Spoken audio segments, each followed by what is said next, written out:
How can military history through the ages change our understanding of past and future wars?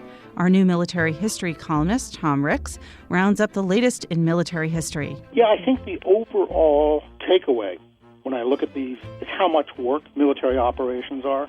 And that might be the key to what saves us with Donald Trump. And what are the best children's books out now? Our children's books editor, Maria Russo, will be here to talk about our biggest roundup of children's books for the season. And I think a lot of kids are visual and are visual learners and visual readers and appreciate that. And I think especially when it's these nonfiction topics, it's a really great way to learn. We'll also talk literary news and what we and other people are reading. This is Inside the New York Times Book Review. I'm Pamela Paul.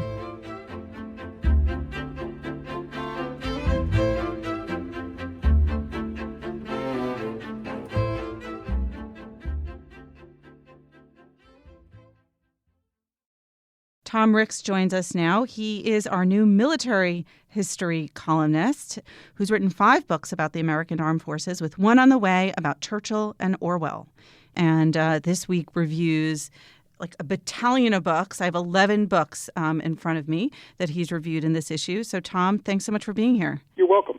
And for making your way through all of these books. And another 10 or so I didn't mention, yeah. How did you choose? Because we did send you a bunch of military history coming out, in a sort of span of a few months. How did you pick which ones to write about? The cutoff was, first of all, I don't think bad books are worth reviewing unless there's a real reason to point out that this book is worse than people think or something like that. Right. So if a book was simply bad, I'd kind of put it aside. My second question was, can I write 2 or 3 interesting paragraphs about this of interest to the general reader who normally wouldn't read a long review about a book of, say, Spartan military history or one more book on the Civil War. And you've written 5 books about the American military yourself, and you have a forthcoming book on Churchill and Orwell. What interests you in the field of military history? I've always loved military history. Before becoming a full-time book writer, I covered the U.S. military for 20 years for the Wall Street Journal and then for the Washington Post. And I liked covering the military because fundamentally it's good for a writer. It's real people doing real things. Unlike, say, foreign policy at the State Department, where it's just policy and words, I could go out and see Marines on the ground in Somalia, 19-year-old Americans, and ask them questions. Specifically, though, in military history, in the last few years, I think there have been a series of fascinating books that come out. That's one reason I thought about doing this column. A couple of years ago, there was a wonderful book by Dale Andrade, who's a professor down at Emory University, called The Gunpowder Age, which is a history of gunpowder from China and then leaping to Europe and then looking at the world. It comes out of the argument of this new thing called global history, which is that you really can't understand history in continental isolation. Mm-hmm. That if you want to understand the history of gunpowder, you must understand both Chinese history and European history. And then there was another book, totally different subject, by a Finnish guy, I think he is, Hämeenlinna, now a professor, I think, at Oxford or Cambridge, called Comanche Empire. What really struck me about that book is the Comanches were a more powerful military entity than the U.S. military was for most of the first half of the 19th century. That brings us actually to the first book that you reviewed in this week's column, both the technology and the setting, which was Thundersticks, Firearms, and the Violent Transformation of Native America by David Silverman. Tell us a little bit about that book. It's a book very much in the footsteps of the 2 books I just mentioned. Once again, somebody isolates a particular subject and uses it to illuminate a whole continent of history. I'm a little bit skeptical of such books. All these books, The Pencil That Changed the World, How Right. Pencil Changed the World, How Cod Changed the World. And you read them and enjoy them, but you always feel a little bit like the person is making the case too much. Right. That's not the case with this book. Silverman makes the argument in Thundersticks that 2 things are at the core of American history. That America is built on slavery and guns. Mm-hmm. And basically enslaving people in order to get cash to buy guns. And that, he says, is American history from the Dutch in New Amsterdam the whole way through the 19th century with Indians, and in many ways even to our history today, where guns remain often at the center of our politics. you say one of the surprising things about the book is that the villains are the Dutch New Yorkers, of course, then New Amsterdam, who first introduced firearms or did so on a large scale. They wanted beaver pelts. Mm-hmm. And so the Iroquois said, well, what do you give us for them? And the Iroquois Indians said, yeah, we'd like weapons, we'd like guns. Using that revolution in warfare, that addition of firearms, the Iroquois became extremely powerful and conducted raiding expeditions as far as the Mississippi River, mainly to get slaves so then they could sell to the colonials and get more guns. What began as simply a fur trade became a gun trade, and that became a slave trade. The next three books that you review all sort of seem to be easily grouped together, much more going back in time. The first is Pax Romana, War, Peace, and Conquest in the Roman World by Adrian Goldsworthy. Then The Spartan Regime, Its Character, Origins, and Grand Strategy by Paul Rahe. And God's Armies, Crusades and Jihad, Origins, History, and Aftermath by Malcolm Lambert. Tell us a little bit about those three, and did you think of them as kind of being grouped together, or are they very different? No, I did find them similar. They're all sort of going back to look at familiar subjects and asking new questions about them.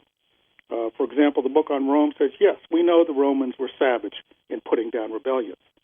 But the author says, so was everyone else. The difference is, after the savagery was over, the Romans actually instituted law, order, peaceful trade, and so on.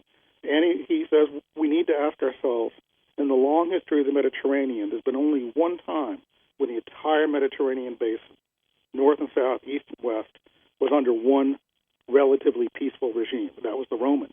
So his question is, how did Pax Romana work? What did the Romans do differently from other empires?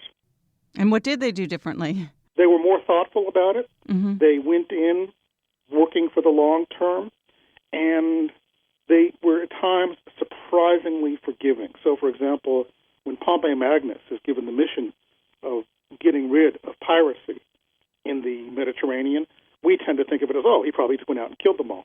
No, he actually thought, well, that'll get rid of one generation, but how do I get rid of additional pirates? What caused these people to become pirates? And they told him because we basically didn't have land that we could farm anymore. And so he settled them on farms and settled the piracy problem. A surprisingly forgiving approach, and one we wouldn't associate with the Sandals and Swords movies about the Roman Empire. Well, it sounds also very different from the next book in your roundup, The Spartan Regime, Its Character, Origins, and Grand Strategy. It is, but I was skeptical here. You're going to make a case for the Spartans as, surprisingly enlightened people. Mm-hmm. And he doesn't quite say it that way, but he says, look, yes, they were militaristic, but they were very egalitarian. They really enjoyed life, and they had the first ever governmental system of checks and balances, specifically to have one position or office check and balance the power of another part of the government. Let's talk a little bit about God's Armies, Crusades and Jihad, Origins, History, Aftermath by Malcolm Lambert. Is this book obviously has contemporary relevance, or you would think that the author is trying to find something to say about today, looking back in history? Yeah, and I think his core argument is that crusade from the West encourages jihad from the Middle East, mm-hmm. and vice versa. And they are basically two sides of the same coin. And if you think crusades are good, then you should recognize that one of the consequences of crusades are jihads. I think there's a larger lesson for all of us, is that especially in this time of great political turmoil in our country, all political actions have reactions. The election of Trump is not the end of the story, and in fact, 4 years from now, we may be looking back and saying, wow, that Trump reaction led to a political revolution that we wouldn't have seen back in 2016. I knew we were not going to get through this conversation without talking about Trump, and I want to go back to him after we get through the rest of our books, because I think that there'll be some other parallels to draw here. But before we go into that, let's talk about the next two books, which I also think seemed to be grouped together, both looking at the Civil War era. The first is Pickett's Charge, A New Look at Gettysburg's Final Attack by Philip Thomas Tucker, and then Braxton Bragg, The Most Hated Man of the Confederacy by Earl Hess. Let's start with the second one. Who was Braxton Bragg? He was a Confederate general. He kind of failed upward consistently, cordially hated by almost everyone else in the Confederate Army, resented as a harsh disciplinarian who didn't win. I mean, Patton was a harsh disciplinarian in World War II, but he won, so he was forgiven. Bragg just got people mad at him. An extraordinary figure because he lasted so long. Is this the first biography of him? First one I've ever come across. I think there might have been one perhaps 50 or 60 years ago that was more just a collection of documents and so on. It's just an interesting figure to me, though, to look at an unsuccessful general. And most generals are unsuccessful.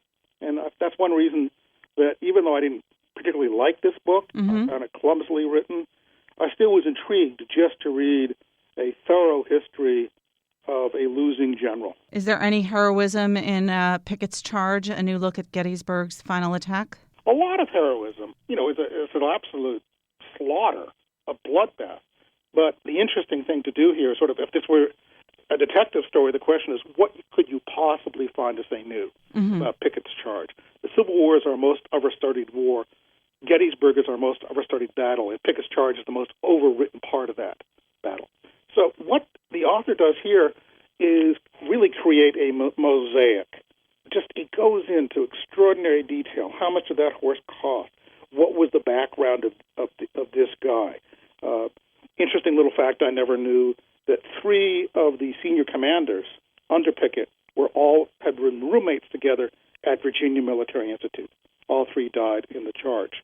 Let's stop for a second for the non-Civil War buffs among our listeners and just ground this. What was Pickett's Charge? What role did it play in Gettysburg? Pickett's Charge is probably the most important thing that happens in the Battle of Gettysburg.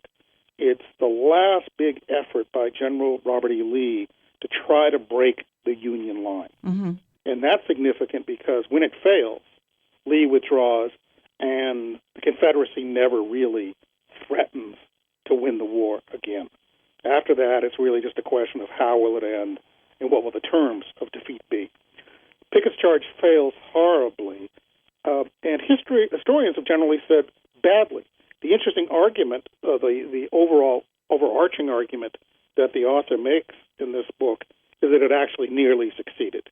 And he makes that argument very well, and that's counter to the majority view of historians.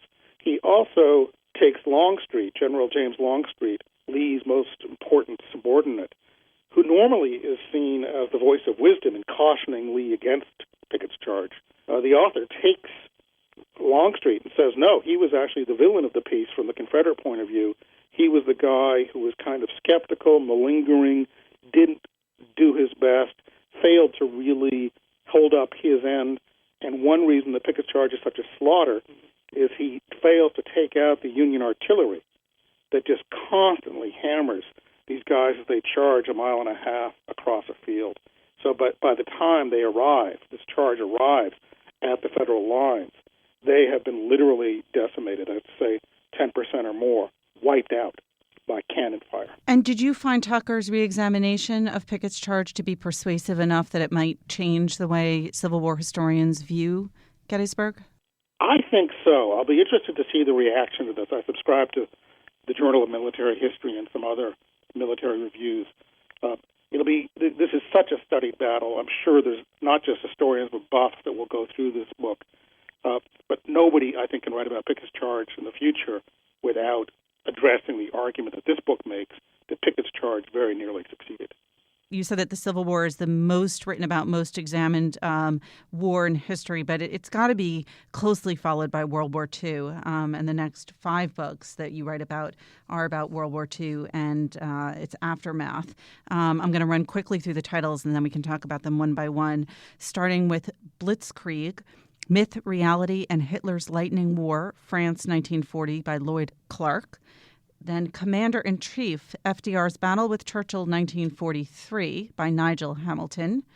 The Good Occupation, American Soldiers and the Hazards of Peace, by Susan Carruthers.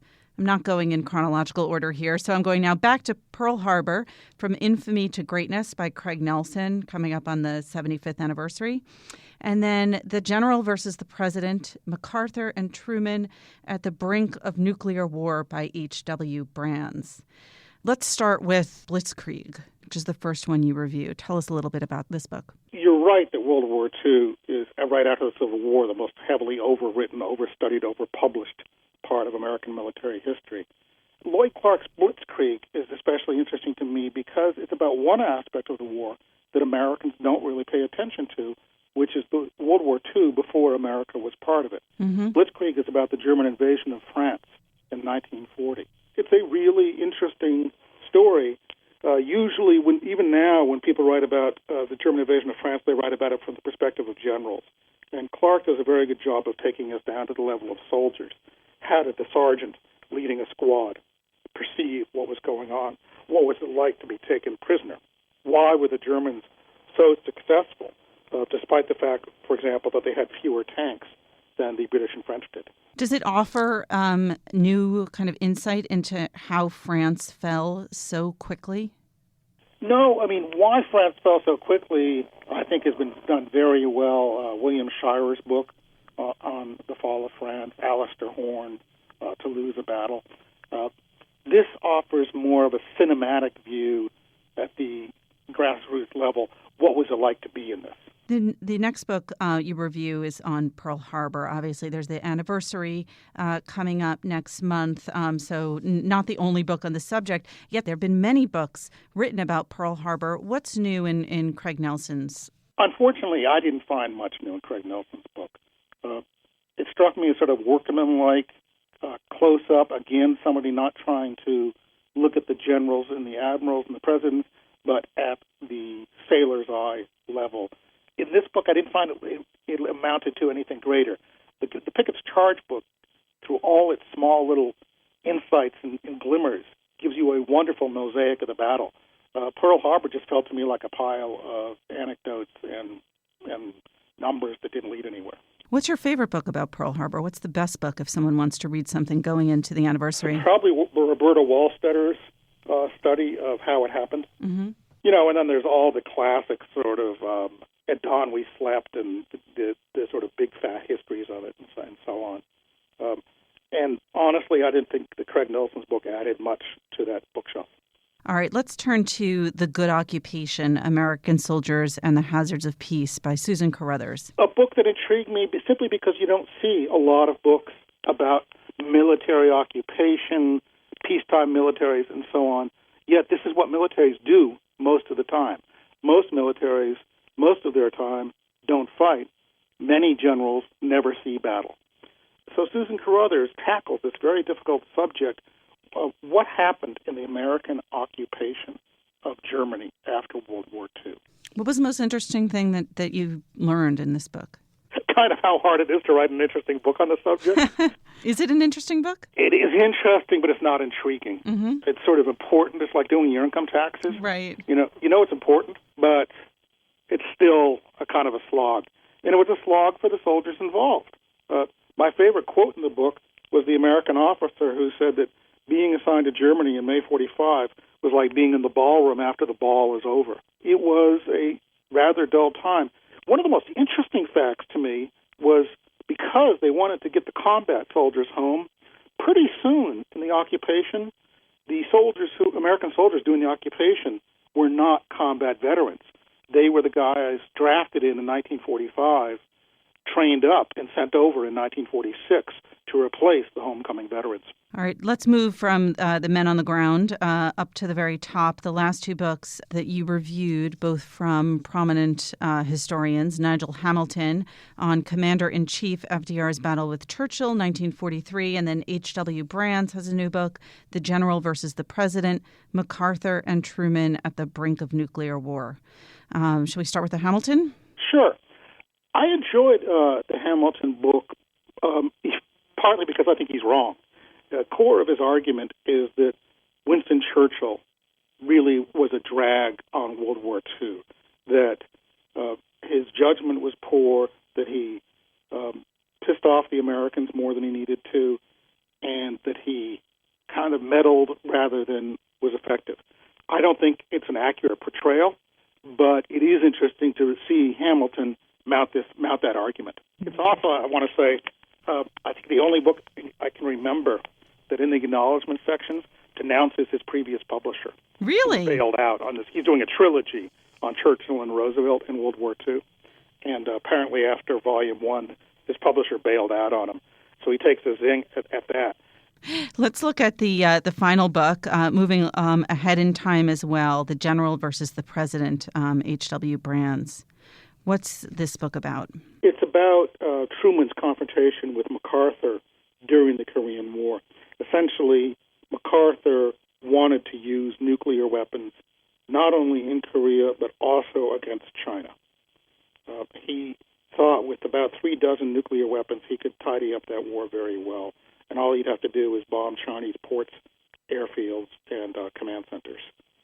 And Truman essentially said, "You're nuts." MacArthur felt that Truman was an accidental president who had no right to talk to him like that. And so Truman eventually fired him. The interesting thing is what an interesting story this is, yet it is not that well known in American history, and I don't know why. So I thought that Brand's book on this really fills a hole nicely. Does he make a new argument about the relationship between MacArthur and Truman? I don't think particularly a new argument. He carries it on in a lot of depth.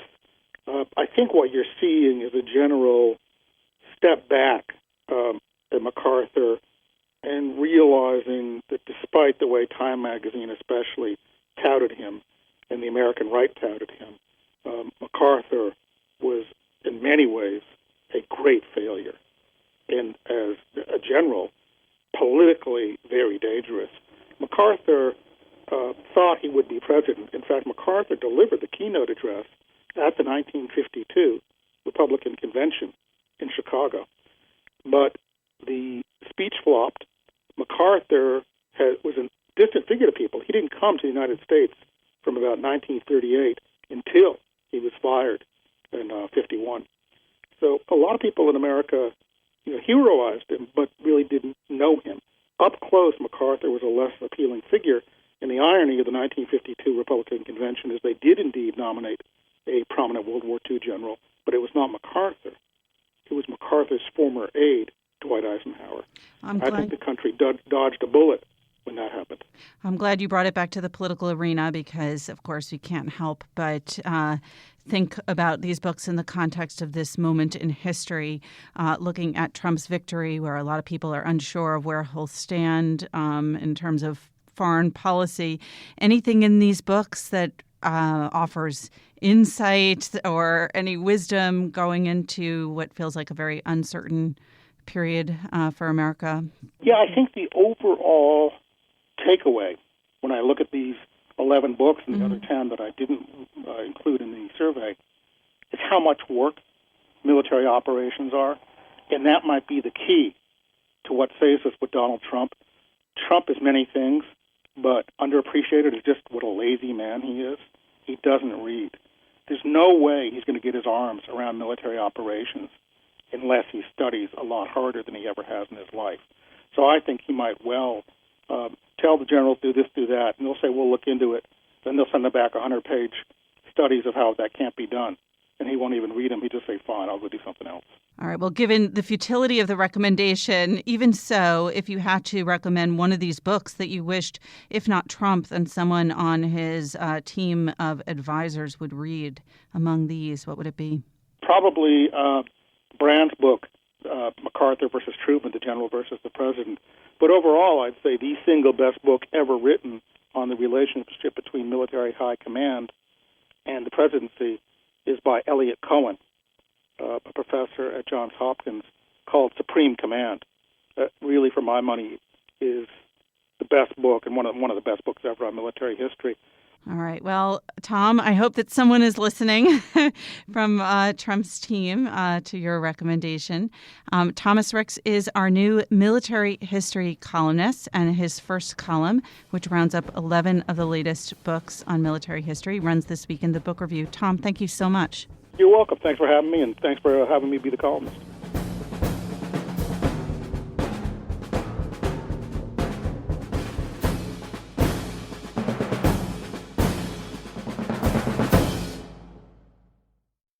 Alexandra Alter joins us now with news from the book world. Hi, Alexandra. Hi, Pamela. So the election having an impact on readership. It is. I mean, one of the things that I've noticed today on Amazon, so many people were stunned by the results, the entire media, a lot of the political elites, and many readers. And so you're seeing people looking for explanations in books, which is an encouraging sign. So some of the books that we're seeing rising on Amazon include The Unwinding by George Packer. That was a National Book Award winner a couple of years ago. Exactly. It was a National Book Award winner, and he really, through profiles of different people around the country, looks at some of the economic, political, and social divide that has contributed to greater fragmentation in our culture. And that book was recommended yesterday among our critics as one of the books that could help explain the results of this election. Some other books that are coming up on Amazon. So George Packer, he's a New Yorker writer. His book, The Unwinding, rose to number 75 on Amazon from number 3,091. So a lot of people are looking at that book as a way to understand what happened. Some other books that are coming up on Amazon include Listen, Liberal by Thomas Frank. Author of What's the Matter with Kansas. Exactly. That is now up to 121. It was 1,449 before. So people are looking to that one. Strangers in Their Own Land, which is a National Book Award finalist in nonfiction this year. That's by Arlie Russell Hochschild. That's up to number 24. It was number 263. And that book is getting a ton of attention. She's really so good. She's a sociologist out of Berkeley, and she did The Second Shift and a number of other books that kind of explain the way we live now. Yes, and so her approach to kind of understanding what was happening in parts of the country that maybe wasn't so obvious to a lot of people in urban centers was she went to Louisiana and was interviewing Tea Party supporters to see how they felt and how they felt marginalized. They felt cut off from economic growth, and they really felt alienated from liberal culture. And they felt that, the liberal elites were mocking their faith and their patriotism. So that is another book that's rising up on Amazon. And so is Hillbilly Elegy, a memoir by J.D. Vance. And he grew up in a steel town in Ohio that was thriving and has, fell on hard times. And so he looked, talking to his own community, his own family members, really did an astute analysis of the white underclass. These are white working class voters that really did help drive the ascent of Donald Trump. So that book is up to number 1, and that was already at number 5. It's gotten tremendous reviews, and he's become kind of almost a cultural translator for people, who are in sort of liberal urban centers. I think a few other books that I might recommend to readers trying to grapple with the results and sort of explanations for what happened. One is The Great Transformation by Karl Polanyi, which looks at how economic upheaval gives rise to social counter-movements, ranging from socialism to communism to fascism. There's a 2013 book by Theda Skobkal and Vanessa Williamson called The Tea Party and the Remaking of Republican Conservatism. And another book that I think was an early look at this that came out in 1999 was Susan Faludi's book, Stiffed, about the betrayal of the American man, which really, she looked at a lot of kind of white-collar men across the country and sort of the crisis of manhood that a lot of them were facing, that it was very often economic but also cultural. Interesting. And of course, it's not just cultural explanations and sociological books that are rising on Amazon. There are many of Donald Trump's books that are up quite a bit. Now we have The Art of the Deal, his bestseller from the 80s, which is at 13. It was at 52. And his policy book, Great Again, is up to 69. It was at 303. Interesting. So some of his own works are coming up. People are going to be trying to understand what his actual policies are. All right, Alexandra, thank you so much. Thanks for having me.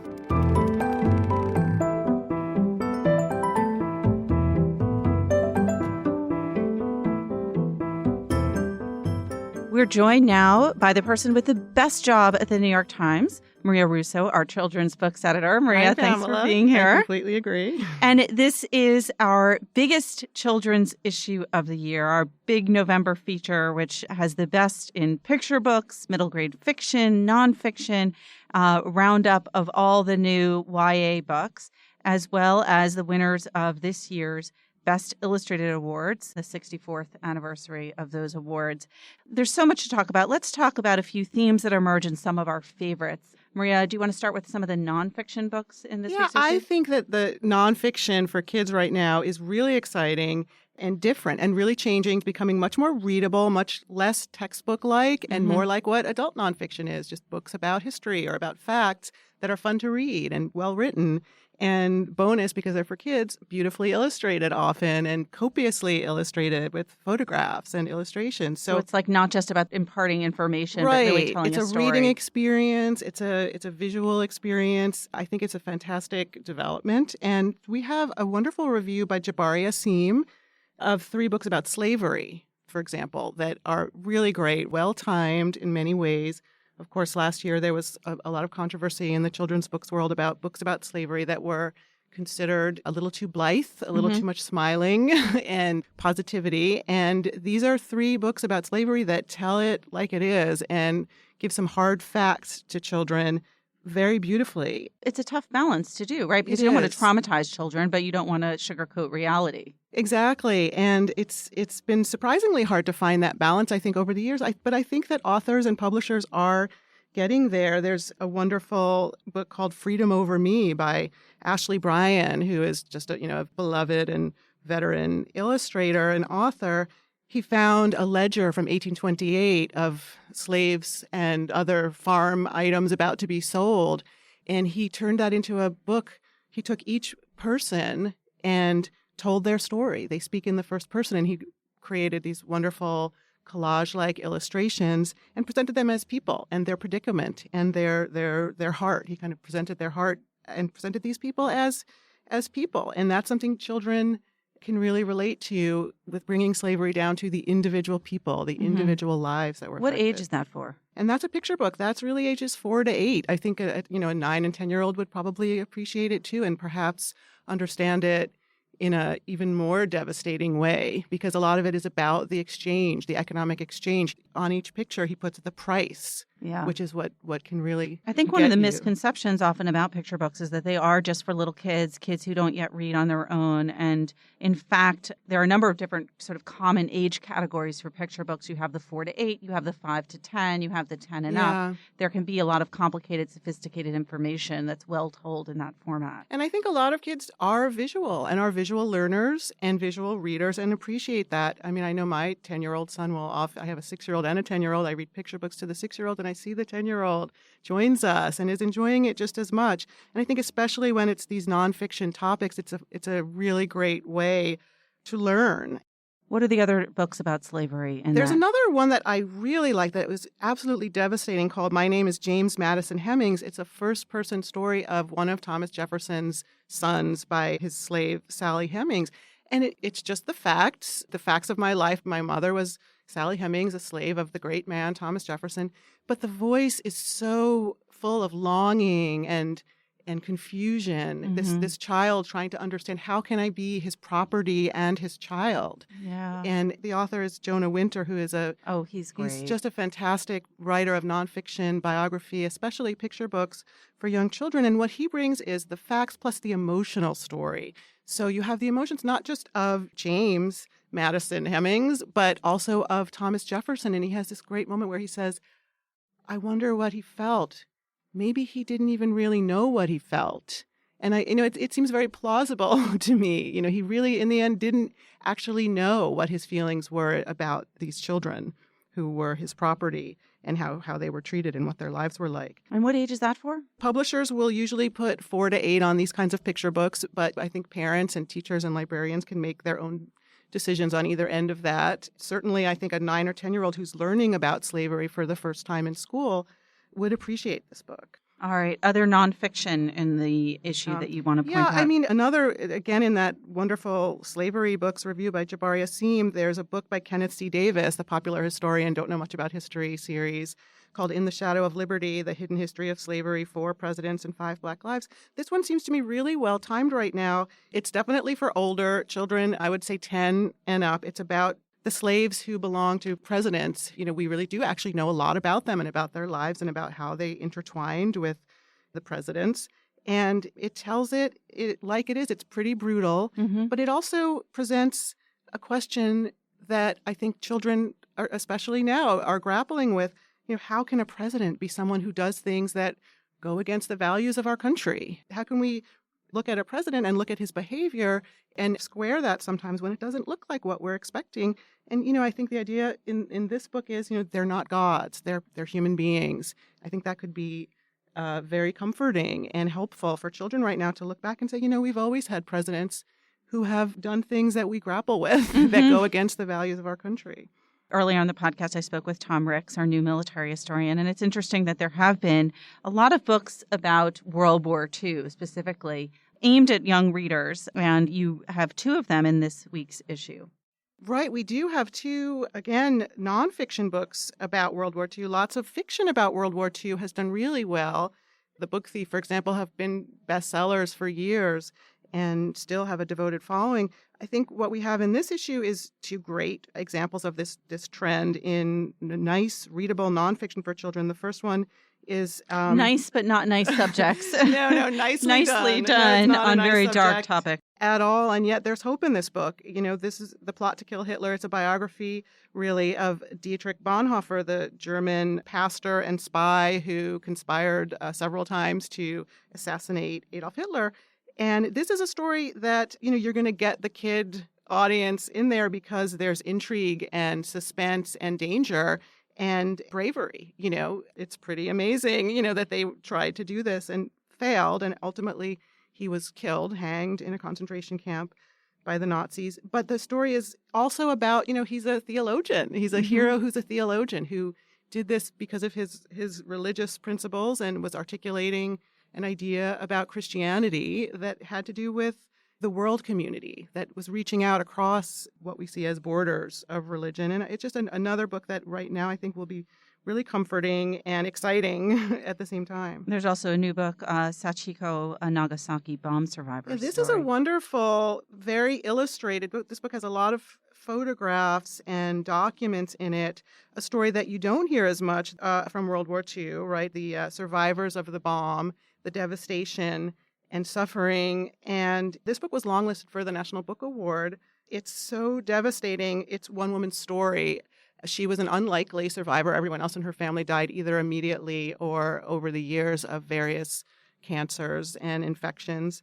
And she became an advocate for peace. And she's traveled the world speaking out for peace and speaking to children. And the author, Karen Stelson, met her here on one of her tours and became obsessed with finding a way to tell this story to a bigger audience. And the result is this book, which is really nice. On that note, I'm going to turn us to some joyful topics. It is children's books. There's a lot of happy, splendidly illustrated, very funny stories told. Yes, that's the great thing about this issue. We have really the range of what's out there for children right now.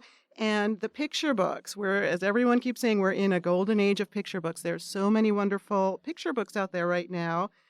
Starting with our Best Illustrated Books winners, which we'll get to. But as far as the books that we reviewed, some of our favorites, Pamela, you and I both agree, Leave Me Alone by Vera Broskal. Oh, my God. This book is so amazing. Vera Broskal wrote a really terrific graphic novel for older readers called Anya's Ghost a few years ago. But Leave Me Alone is one of those books that, like, immediately feels both contemporary and yet timeless. It's kind of like an old folk tale. It's kind of a riff on, the old woman who lived in a shoe. It's a grandma who just wants some peace and quiet, just wants to be left alone, and she's hounded by children and then by goats. And what I love about it is she just wants to knit. She just wants to be left alone to do her knitting. And eventually, of course, she finds a way to shuck off all of these people and these interruptions, and then she realizes she's maybe a little bit lonely. Where is everybody? So it's a nice turn at the end of the book. I think one of my favorites in this whole issue is Penguin Problems by Jory John, illustrated by the great Lane Smith.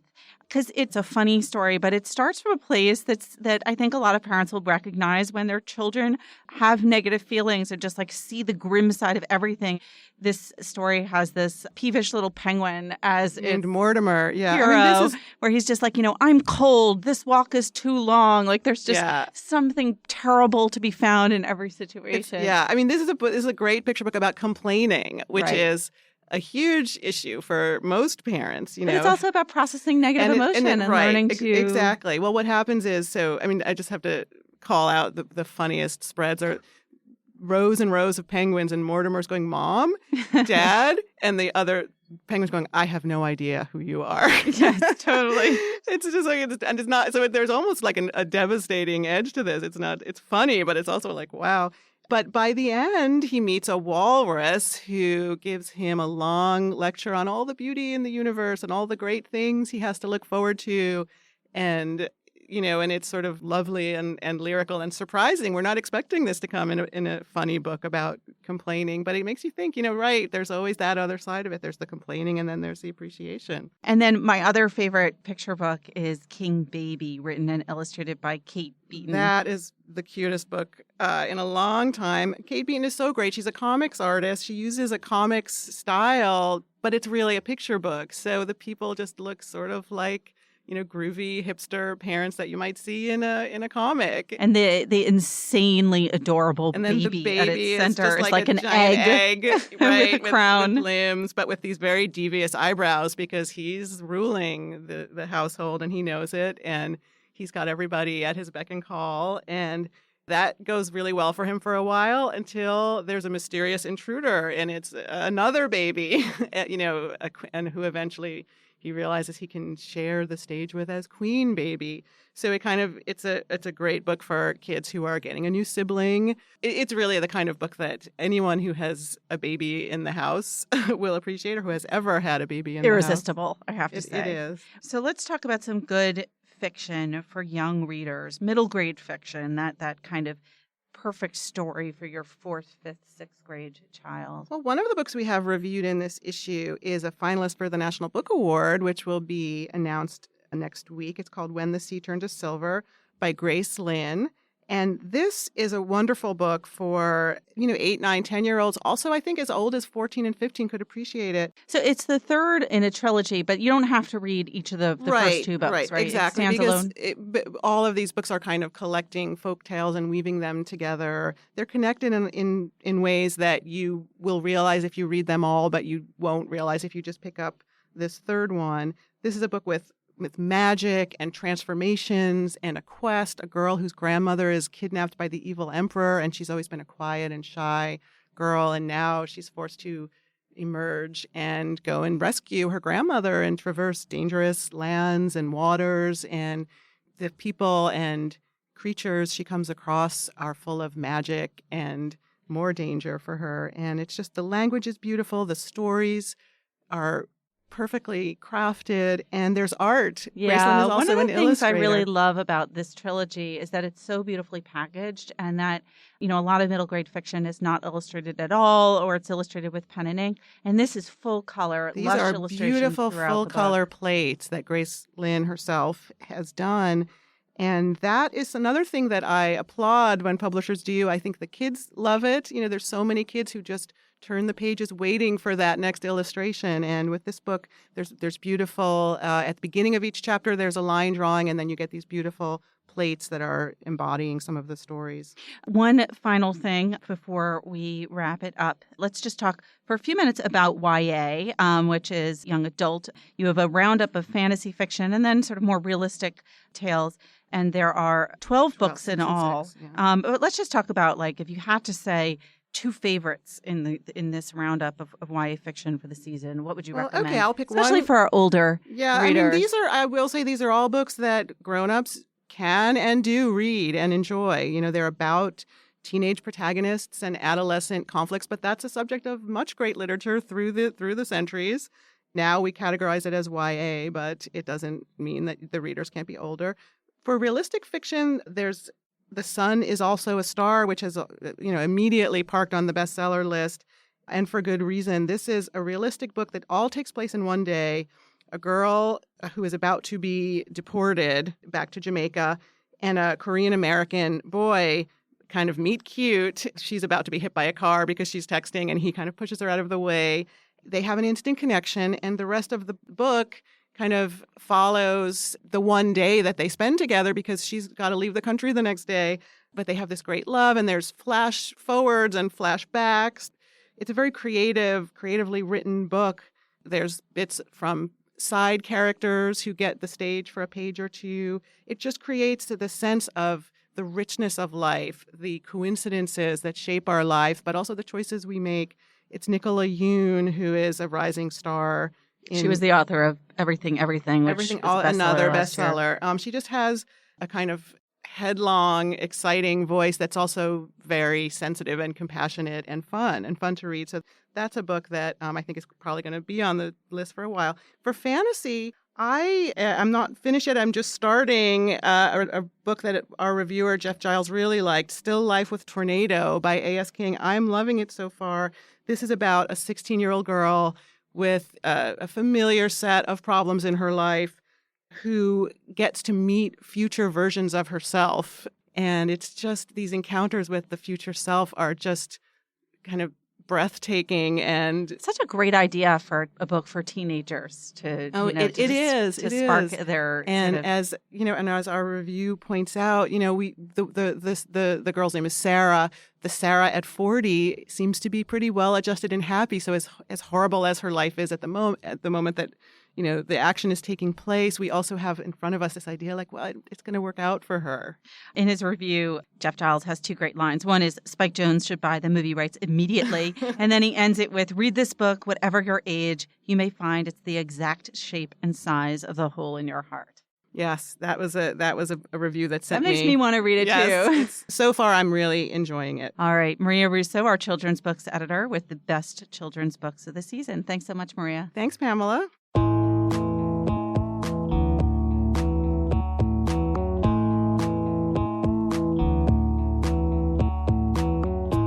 My colleagues Greg Coles and John Williams join us now. Hi, guys. Hey, Pamela. Hi, Pamela. All right, let's talk about what we're reading and what other people are reading. Greg, you want to start with the other people? Sure. Actually, what I'm reading is what other people are reading right now. The highest-ranked newcomer to the hardcover fiction list this week is Michael Connelly's latest Harry Bosch novel. It's called The Wrong Side of Goodbye. It debuts at number 2 on the hardcover fiction list.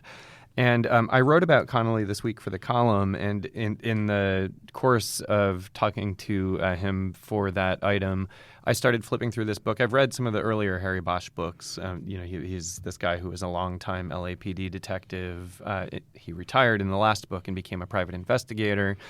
These books have always kind of felt like a throwback to the classic private investigator novels of L.A. Noir, the Raymond Chandler, Ross MacDonald books.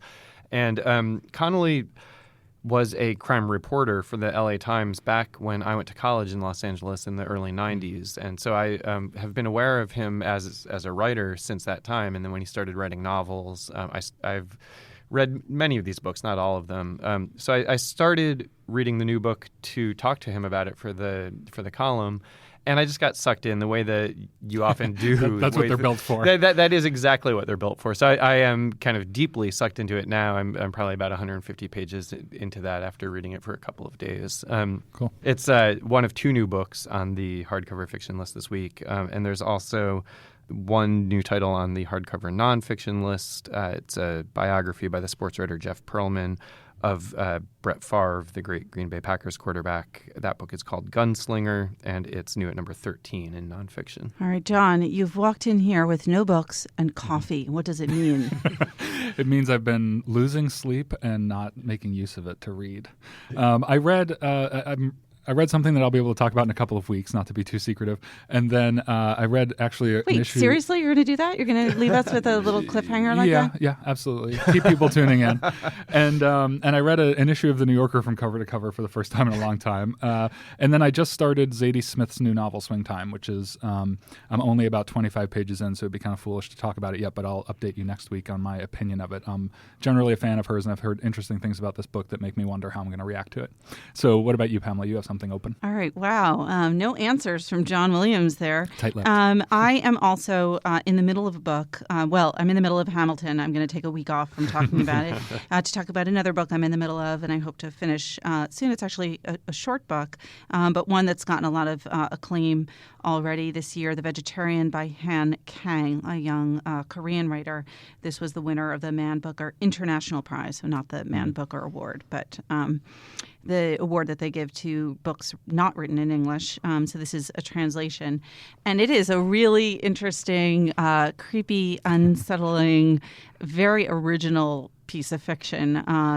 It's told from the beginning, first person, by a kind of middle employee man in Seoul whose wife has woken up one morning and suddenly become a vegetarian. And that sounds like not such a big deal, but she becomes a vegetarian in a really dark way. And it's vegetarian in a dark way. Yes. She's not like a pseudotarian like me that still eats chicken and fish.